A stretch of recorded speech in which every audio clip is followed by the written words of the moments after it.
Hello, and welcome to our webinar today on balancing cloud cost and performance with Fastly and Backblaze.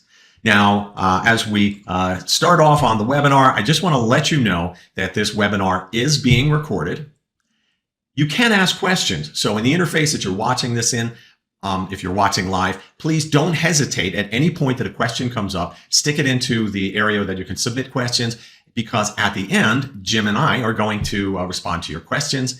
And there are also some attachments. So again, if you're inside of the webinar interface, you can find the link for the attachments, and we will be making references to some material throughout. This is just to introduce myself and my partner here. I am Greg Hamer. I'm a principal evangelist with Backblaze, and I've been developing applications for all of my professional career. I'm very much a server-side guy, and I had done a lot of video delivery in the early days of video on the web around Adobe Media Server over the years. And then I shifted over to doing cloud about 10 years ago, and I've been here happily at Backblaze for, well, I got hired right before we IPO'd in 2021. And Jim, would you like to introduce yourself?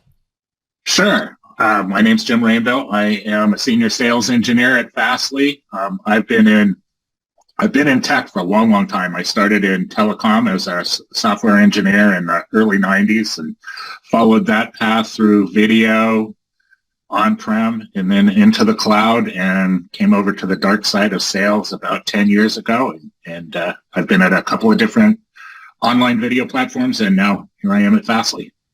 Excellent. So both Jim and I are available to answer questions. And as we go through and we're doing our presentation, we're going to hold the questions until the end. But as any questions pop up, please put them in. Again, this is if you're here in the live event. So the agenda, what we're going to go through, the first item up is just a backgrounder about Backblaze and Fastly and our ecosystem and how we work together. We'll be focusing on the problem of download speeds, which we've already started hinting at. Focus on Fastly's Global Edge Cloud platform and where you can use that to really get greater scalability and reduce costs.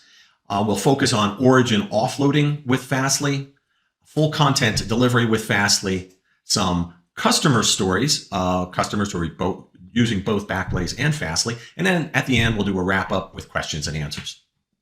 So workloads that we at Backblaze very commonly see our customers exiting the data out through a content delivery network like Fastly is with e-commerce.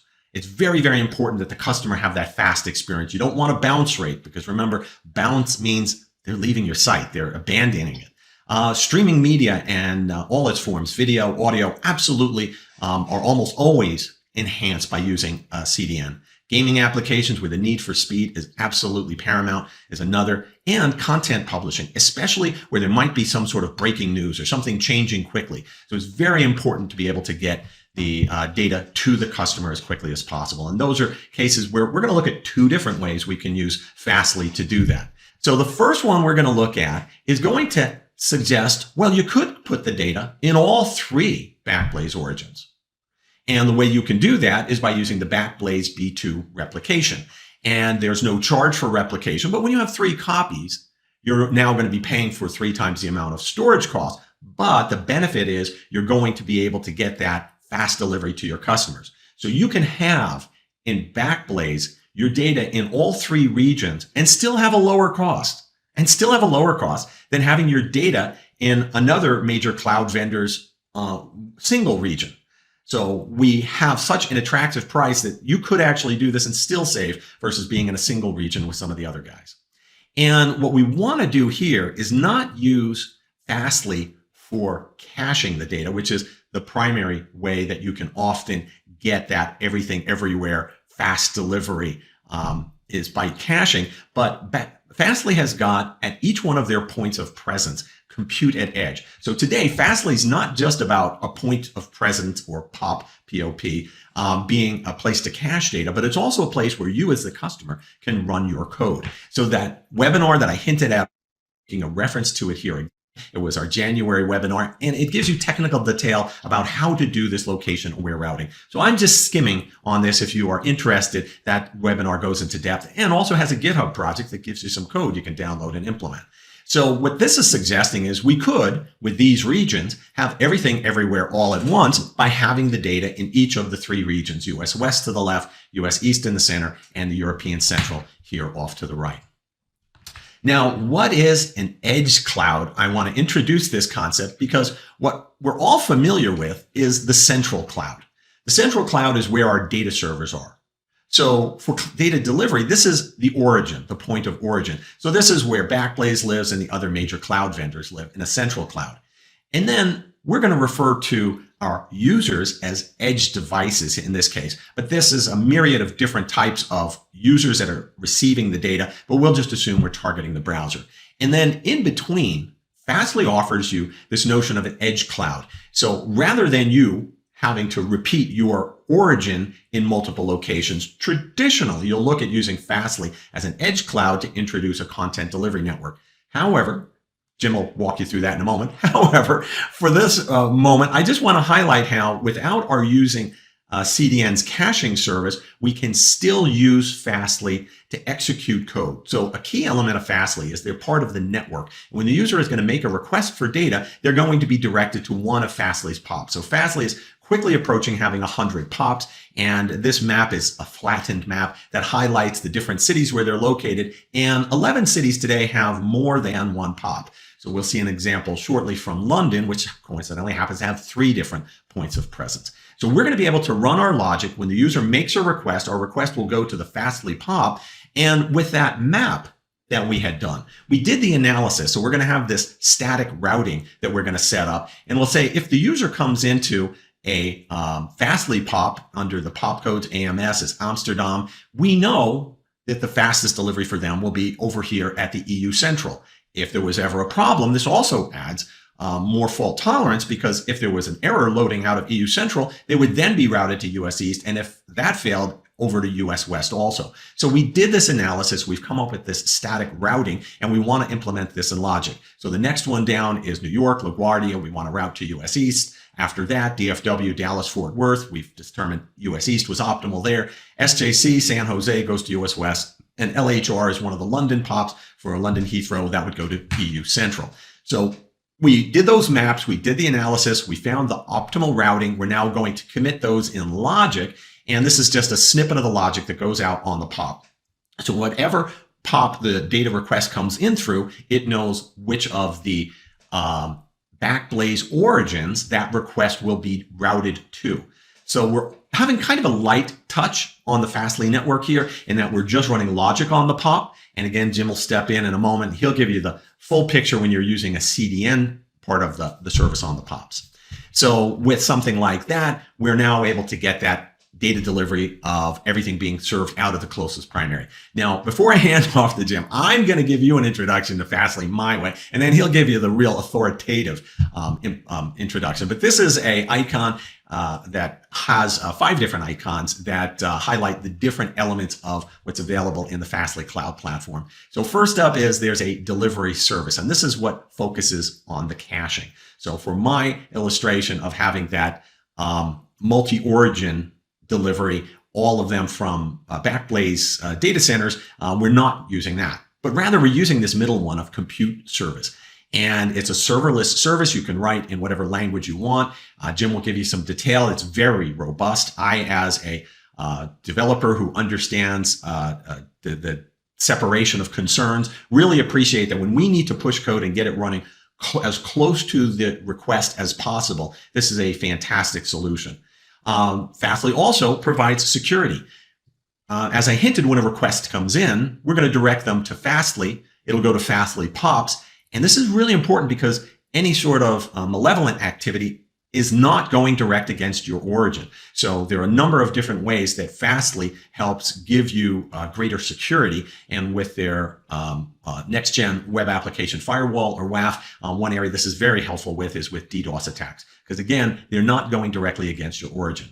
Now, that was the first 3 different components. The 4th and 5th components of the Fastly Global Edge platform include a network. So this is how customers connect to Fastly, and this is what we would be leveraging when we're delivering out of the 3 origins with Backblaze. And then another really important capability with Fastly is observability, in that you can get detailed real-time insights into how services are performing. So the Fastly That's the Fastly Global Edge platform at a very, very high level. And again, if you're seasoned and you have some questions, please again just drop them into the slot. We'll get to those there at the end. I'm about to hand off to Jim so that he can give you the full, robust, authoritative explanation of using Fastly for content delivery. So before I hand off to Jim, this is a screen capture right off of the Fastly network page. You just scroll to the bottom, and where we were talking about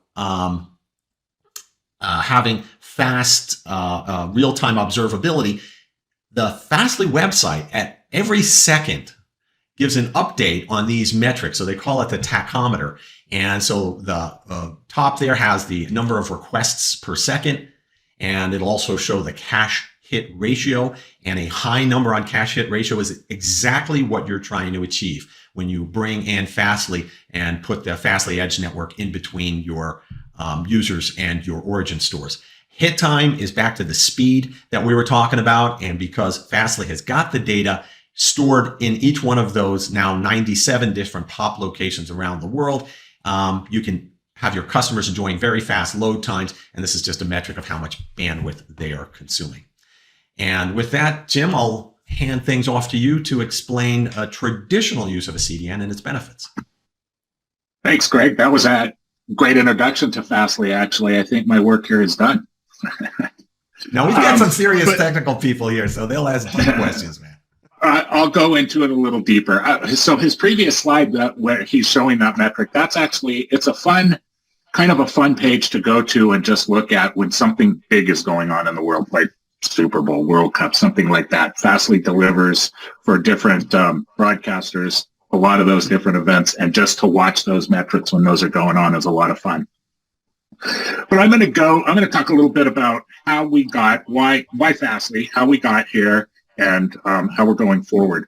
So first of all, traditionally, back, way back in the day, we thought that it was the best way to deliver traffic quickly to the end user is to put a machine as close to that user as possible. So people that were building out CDNs, they would just, any kind of machine, your old 386, no, probably not that old, but your old machine sitting in, some old data center somewhere, as long as it's close to the user, we're going to put that into the CDN. It worked fine. But so they would have like thousands of POPs all over the world. We took a different approach, and we decided that it's probably going to make more sense just from a routability and delivery perspective to have fewer POPs, but put them in strategic locations. So this generally ends up being around big metro areas and near airports, right? Because they have those, that's where all the people are. So that's where all the big data pipes are. So all of our POPs have an airport code. That's how they're identified. So, most of our POPs, I should say. We have some that are like multiple airports, but so they're located in very strategic areas, and we have fewer POPs. So routing becomes less of a nightmare. We can route a lot faster, and then each one of these POPs has multiple giant, big, powerful machines. So instead of just any computer, we all have the same. They all have the same hardware. They're very big, very fast machines with all solid state drives. So we don't have a spinning disk in our network. So by doing this, we can deliver content very, very quickly anywhere in the world.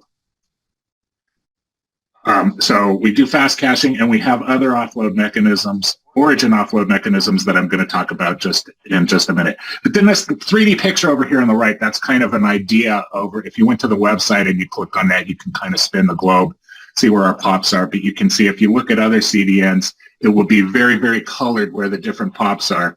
And you can see where we have like just under 100 POPs. We have 97 today, so scattered throughout the world. Yep, go ahead, Greg. You can switch to the next slide. One of the important ways that we offload the origin is by doing something called origin shielding. So this is where we will take one POP and the simple, so one POP, you can have multiple POPs as origin shields if you have multiple backends, but we'll just take the simple case because it's much easier to explain. So we'll have this one POP, and it will be configured to be geographically close to where your origin server is. So in this little example, where your origin server is in Backblaze USEs. So then I'm going to configure the shield pop to be in Fastly, Virginia. That's the pop that's going to be closest to that Backblaze region. Now, any of the other pops, edge pops, will talk to that origin shield first. So when an end user comes in, they're going to first look and they'll get routed to the closest pop to that end user. So in this case, at the top one, we have this user in Lyon in France. He's going to hit the Paris pop. That pop is going to check, do I have this piece of data in cache? If it is, it's just going to deliver it very, very blazingly fast. If not, if it's a cache miss, that pop will then go look at the shield pop.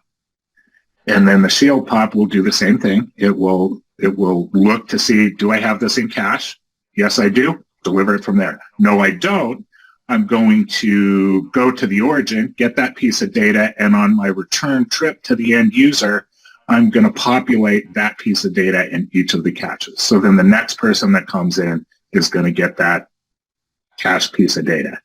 So now in this case, the user in Washington, D.C., this is just a pop, so he'll get routed to the Fastly Virginia pop as the edge pop. So in this case, the edge and the shield is the same. He's asking for the same piece of data. It's going to be delivered out of cache. And then in Tokyo, this user is going to hit his edge. Say he gets a cache miss. Now it's going to go to that shield pop. But since this piece of data was already requested by the user in Lyon and also by the one in Washington, D.C., it's going to be populated in the shield. So in this case, we don't have to go back to the origin. We're going to deliver it from the shield, and we're going to populate that cache on the return trip to the user. One of the other things we do to try and offload the origin as much as possible is something called request collapsing. So this is where you will get a whole bunch of requests for the same piece of data in the same window of time. So say that window of time is 1 second. A whole bunch of people request that one piece of data. We'll hold off instead of, say, 1,000 users come in and they're asking for one piece of data. We'll hold off that request for that window. So say, 1,000 requests come into the shield pop for the same piece of data. We'll hold it off. We'll send one request back to the origin. We'll get the response, populate those 1,000 responses, and then send them back upstream to the end users.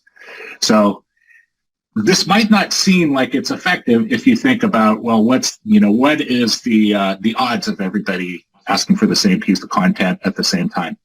It ends up being very, very common, especially in live streaming. If you're delivering live video, everybody's asking constantly. There's each one of these users, and tens of thousands more, they're asking for the same piece of content. The players are asking for the same piece of content because they're saying, get me the next 5-second segment, get me the next 5-second segment. But all those requests are coming in, same piece of data, same time, but we're not just pounding the origin server and pounding it into the ground. We're just making one request back to the origin for each one of those. Okay, I think we can go to the next slide. Hopefully that's pretty clear what we're doing with Origin 2. A benefit on all that is you've offloaded a lot of that work. So when you're scaling out, you've got a big event, as you were mentioning, major sporting events or Black Friday, Cyber Monday. The customer doesn't have to build up their Origin infrastructure to be able to handle that peak load, because they're dispersing it out through the Fastly Edge network. That's right. We take care of that for you. And that's really the point of, one of the points is fast delivery, obviously, but the other one is that we're offloading everything so that you don't have to build out your infrastructure. We take care of that for you. So we are very fast and very transparent. Fast is built into our name, Fastly. That's where the name came from. That's probably obvious. But how we got here is our founder was very dissatisfied with the speeds of some of the things that were going on with other CDNs that were out there, and he just thought, well, I can do better than this. One of the big things is purging objects. So purging objects is really quite common, and sometimes there's legal ramifications. Sometimes it's just like you don't want that content to be out there anymore. In in like digital media. Articles get updated all the time. You need to purge them very quickly. And, I don't know, 5, 6, 7 years ago, it could take hours, sometimes days to purge something out of cache. So you might go and delete it off your origin, but several hours later, the old stuff is still being delivered. And so we do better than that. We have Instant Purge. And Instant Purge, you can purge a single object or multiple objects from the cache within seconds. So from when you issue the command, we have, I think the SLA is 15 seconds. I've never seen it take close to that long. It's, within a couple of seconds, it's purged from our entire caching network. And it's Instant Purge, like I said, you can do a single object. You can do it based on URL, just the URL of the object. You can also group objects with something called a surrogate key. So this is very common to do in things like streaming video, like an HLS video. It ends up being hundreds or even thousands of small objects. You could put a surrogate key, so you just group those together with the video title. So now all those thousands of objects are related so that you can just issue the purge command with that surrogate key, and it's going to delete all the objects all at once very, very quickly. Along with that is instant config changes. So config changes could take a long time in other networks. So, and rollback is related, so I'm going to talk about these two in kind of one breath. Instant config changes. When you go in and you configure something either through the Fastly interface or through the API, it uses that same mechanism as the purge, so it goes out to the entire network within seconds. So you'll see your config changes take effect very, very quickly. It's not like DNS. It's like, make a change and maybe it'll take effect in a couple of hours. You'll just have to see. This is very, very fast. And then we also do versioning, so we never delete old configs. Once you create a new configuration, you activate that one, but we have all the old versions of your config in there. So if you have shot yourself in the foot, you can very easily, within a few seconds, say, I want to back that out. So you can very instantly roll back if you figure out something has gone wrong.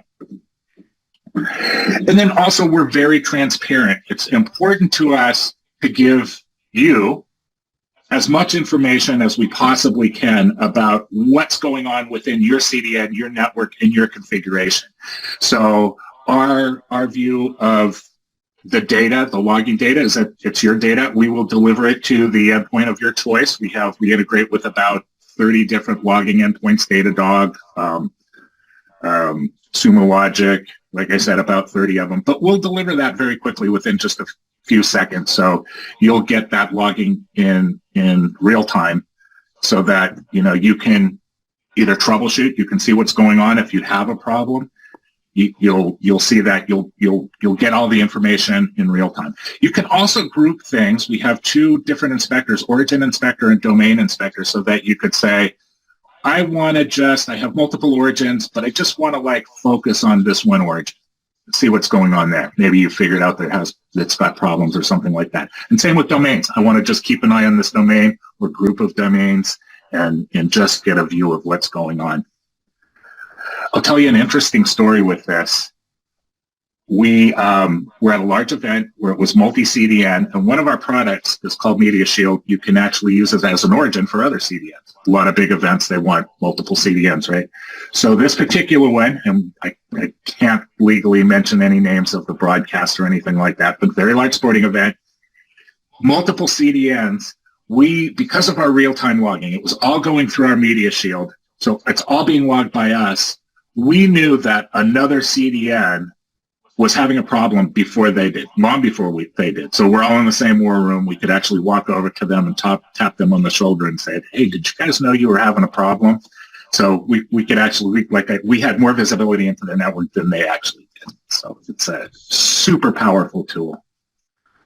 Go ahead and go to the next one, Greg, if you will. So computed edge or programmable edge.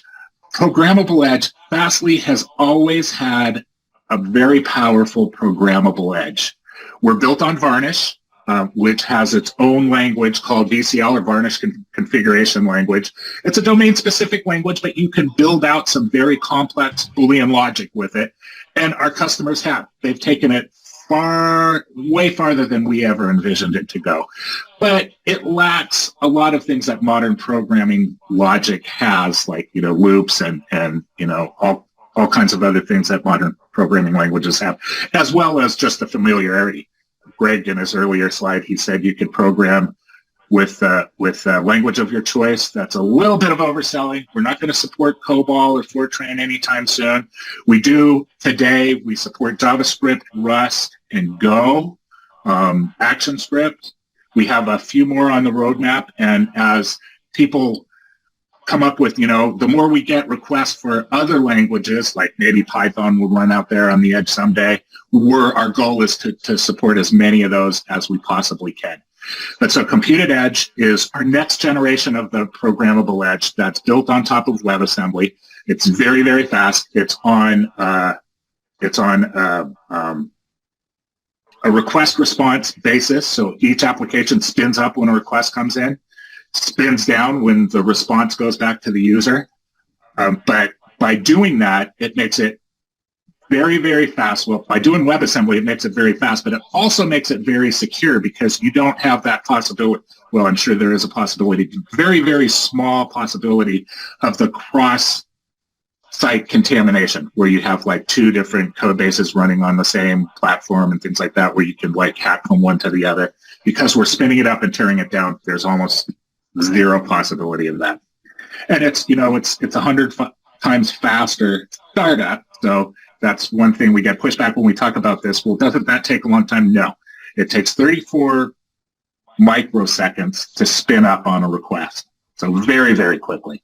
Obviously, the logic you have in there can take, is going to take longer. So the more complex logic, it's going to take longer. But the idea is you probably wouldn't want to do huge jobs at the edge. It's to do things that are very fast that make sense to put at the edge.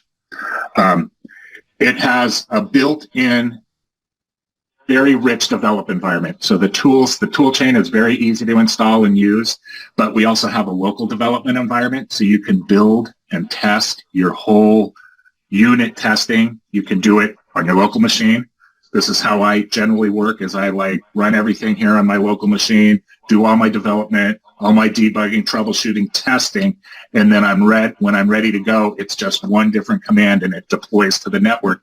And it uses that fast configuration that we talked about before, where it pushes it out within just a few seconds. So it's not, if you didn't want to use the local and testing environment, you wouldn't have to, and it wouldn't slow you down that much, but it just, it's less risky and I think a lot faster just to do the local testing on your local machine. I think I talked about the enhanced security. That's, because it's encapsulated on a request response basis that, you can't mess with your neighbors, or your neighbors can't mess with you. The other thing, I would very much encourage you to visit our developer hub. It's just developer.fastly.com, and check out that and the Fastly Fiddle. So the developer hub has tons of examples and tutorials and things like that.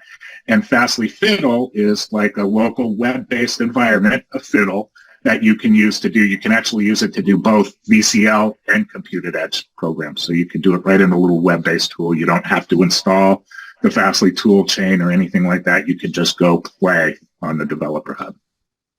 And I believe that is it for me. It is. So what we've really addressed up to this point is performance. And we were talking about how do we overcome physics of traveling electrons around the globe so that the customer gets that fastest experience, because that's really paramount for a lot of organizations. Now, on the cost side, one thing we haven't stated outright is that when you are using Fastly in front of Backblaze, there is no cost for the data exiting from Backblaze B2 into the Fastly CDN network. And that's really important, because there are two areas that, as an organization sees greater and greater success and they're scaling out, there are two areas that they incur cost. And on the storage side, they have a larger and larger data set. And so that's going to cost more. And Backblaze is 1/5 the price of S3. So by just moving to B2, many organizations enjoy a great saving. And it's the same high level of availability that Backblaze B2 is got 11 nines of durability. That's a term we use in the industry. But at Backblaze, we actually talk about it. So we have open sourced the algorithm. When users write data onto B2, we stripe it across 20 drives. So that logical partition B2 that you're reading and writing from is fault tolerant even when there are underlying hard drive failures. And at Backblaze, we even open source our operational data every 90 days. We're coming up on having almost 250,000 simultaneous drives spinning in all of our data centers at the same time. But in terms of the Fastly Backblaze relationship, having no egress fee is a game changer for organizations as they scale out, because the storage costs are low on B2, and now those egress costs, or the cost of hosting and serving that data out, is low. And earlier we had hinted the idea of doing a direct request to B2 origins and even using Fastly Computed Edge to route between 3 different copies of the data. Backblaze has one of the lowest egress prices in the industry of 1 penny per gigabyte to begin with. So that's also very affordable. But a big part of the value proposition here is being able to have no egress fees. So when you break big, that's huge. It's huge. It's huge. It's generally, especially in video, that's going to be your biggest cost usually, is egress from origin. And just because we're doing so much to offload that, plus we have the free egress from Backblaze, it's huge. It's a great story. And we like Fastly too, because that origin shielding, they're very efficient in how much they come back to the origin. So they're not loading up the origin. So Backblaze B2, I have learned in the Fastly world, we're called a static object store or a static file store. But in any event, they're not coming and hitting us with repeated requests. They're incredibly efficient in making sure they're getting those high cache hit ratios for your customers. And a high cache hit ratio means they're getting the data in front of their eyes at the fastest possible speeds. So let's just dive in on 2 quick customer stories of 2 different joint customers that use both Backblaze and Fastly. And before we do, another potential cost saving, because both of the customer stories we're going to come up on were already successful businesses. And what they wanted to do was to go to the next level. And the idea of moving into the Fastly and Backblaze ecosystem, one thing staring them right in the eyeball is, well, how do we get the data from where it is over into B2? And so what this is highlighting is that at Backblaze, we offer a free, at no cost to the customer, universal data migration service. And we have system engineers internally who have helped with white glove treatment, migrating many customers to move their data into B2. So they're world class at doing this. And we don't charge any fee. So wherever your data may be in an origin, this diagram has to the left, your legacy origin, the egress fees are covered by Backblaze, and any transfer fees, we absorb them also. And if your legacy data is in the public cloud, it's very straightforward, or on a cloud drive. But even if your data is not yet in the cloud, Backblaze makes it very easy for organizations to move data from on-premises, be it on-premises servers, network attached storage attached networks, or archive data out on tape.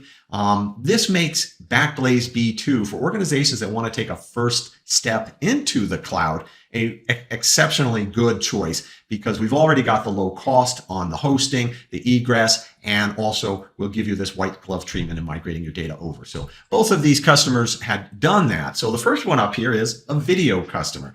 And you may not have heard of Gideo because they create a platform for organizations that have apps that are being streamed out onto web TV platforms like Roku, Amazon Fire, Android, and others.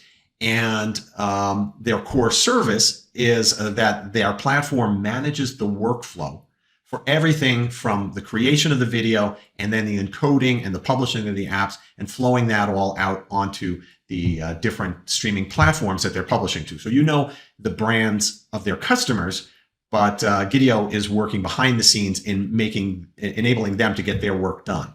And they have a proprietary encoding application that's critical part of the whole content management system called StreamMotor. So on the next page, we'll give you a little bit more detail on that. But the bottom left here, we're highlighting that cost benefit. So we'll discuss more on the next page what they were migrating off of. But with their migration to the Fastly and Backblaze ecosystem, Gideo was able to reduce their overall cost by 70% with their new infrastructure. So I've already hinted at the cost savings that you get with Backblaze B2 for storage, and Jim has highlighted the many efficiencies that Fastly has that dramatically reduce your network costs while simultaneously improving your network delivery, your data delivery. And so they were getting a very robust and better solution at a lower price. So on the right-hand side, their CEO and founder, Steve Brzezinski, said, "We deliver petabytes of data a month on behalf of our clients. So Backblaze B2 and Fastly have been a really good fit." So a little bit more detail. On the right-hand side shows their architecture, but the trigger for their migration is that they were founded in 2019, and they went through 2 years of very rapid growth where they were having triple-digit growth. And as I mentioned earlier, there are 2 points where you incur the cost. The first is on the storage, and the other is on the delivery. And that outbound cost was just hammering them. So they had this hockey stick increase in cost, and they clearly needed to do something. They now had a successful product on their hands, but they needed to do something for cost containment. And they felt that rather than invest in trying to optimize the original architecture, which was a bundled service that had video processing, storage, and CDN all in one, they said, why don't we go out and invest in building some flexibility for their future and building an architecture? So the idea of using Backblaze B2 for cloud object storage and Fastly for the delivery, especially with that free egress, made it a no-brainer for them. So their goal was to replace the 3 key services in their original service, which is video encoding, which they still handle themselves with Stream Motor using compute at both Linode and AWS with EC2, storage, where the output of the encoding gets written to Backblaze B2 for hosting, and then for the CDN using Fastly out front. And the result, they now have a scalable infrastructure, and they're able to successfully enjoy the rate of growth that they're experiencing because they're not getting consumed by the cost on the data delivery.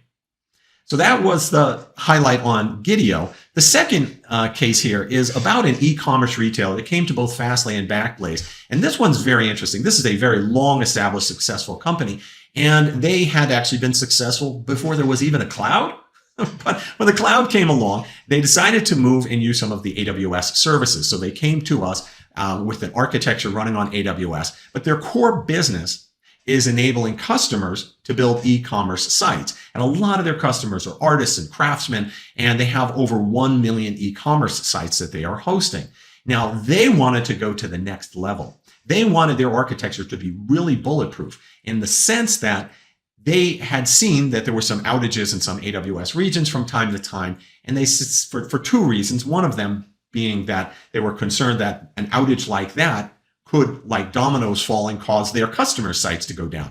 So they chose to commit to creating a redundant copy of those static files, those object files that were stored on S3, and bring a multi-cloud solution in by using Backblaze B2 as a second place to store those files. So they're doubling their storage costs, they're fully doubling the amount of storage they're consuming, but because the additional storage is on Backblaze and the Backblaze cost is at least a quarter of what the S3 cost is, they didn't fully double their cost. But we'll see that ultimately, because of the value proposition that Fastly and Backblaze bring, they were able to actually reduce their costs. So they increased and doubled their amount of storage and ultimately reduced their cost and had a more bulletproof network. But in order to make this work, they have custom logic. They have a service written in Go. So whenever a new file is being added by a customer, it multiplexes an upload out to S3 and to B2. And on download, that varnish control language that Jim was mentioning earlier enabled them to preferentially deliver content from Backblaze B2. Now, the earlier example where we had set up a route table to the different Backblaze origin stores, it's very similar in this case. They set up a route that said, by default, download from B2, and so far that's been successful. But in the event that we have a failure from B2, then go and pull it from S3. And so far, they haven't had to. So on the right-hand side, we have a quote from their technical director, and as he says, storage has to be bulletproof. And the combination of Fastly and Backblaze B2 has been rock solid. So just to wrap this up, the trigger for them is that they wanted to implement redundant multi-cloud storage for a maximum fault tolerance. So they're doing multi-origin hosting. Previously, AWS was that single point of failure. And a second consideration they were uncomfortable with is that many of the 1 million sites that are hosted on their platform are small businesses, and they kind of see Amazon as being a competitor. So they were always uncomfortable about having a reliance on somebody who could come and ultimately have some challenge to their customer base. So after their change in their architecture, they've got the data mirrored over to Backblaze B2, so that migration was seamless. And they now have logic that duplexes all new file uploads. And then they paired in Fastly for that seamless content delivery network that's delivering based on routing out of either of those origins. And in that way, they created a fully redundant multi-cloud system. But the bottom point here is the real eye-opener. With their 1 million sites being hosted, they were able to duplicate the amount of data they were storing and simultaneously reduce their overall operational expenditure by 50%. So they increased the reliability and reduced the cost, and all of that cost saving is directly attributable to the benefit of the Fastly and Backblaze ecosystem. The straight out of the box lower storage cost on Backblaze B2 for an equivalent quality of storage, that 11 nines of durability, and importantly, that free egress out to Fastly. And then frosting on the cake is all the other efficiencies that Fastly delivers. So on the right-hand side, we have a quote from their technical director that the time to serve files in the 75th percentile is under 200 to 300 milliseconds. And at their 99th percentile, which means the very rare case, the time to in the 99th percentile, including rendering the content, is under 1 second, and that is their worst case scenario.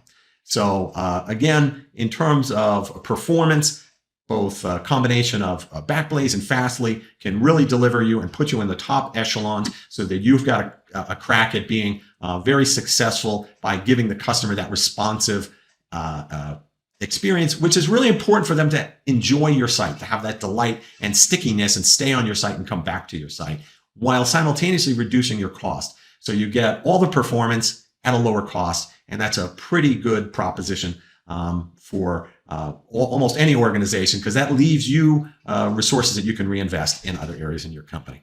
So that pretty much wraps up our webinar. Just a quick reminder, again, Backblaze B2 is pretty simple. You can get started in seconds. Reliable. We have over 2 exabytes of customer data that we've been safely and securely and reliably storing now for 17 years. We are very affordable with that basic cost of $5 per terabyte per month and 1 cent per gigabyte for egress where you are not using a CDN. And migration, we have free universal data migration service. So with that, let's go and take a look at the questions that have come in. If you did not submit questions yet, please don't hesitate. But at this point, Jim and I are going to pick up and give you some answers on these questions.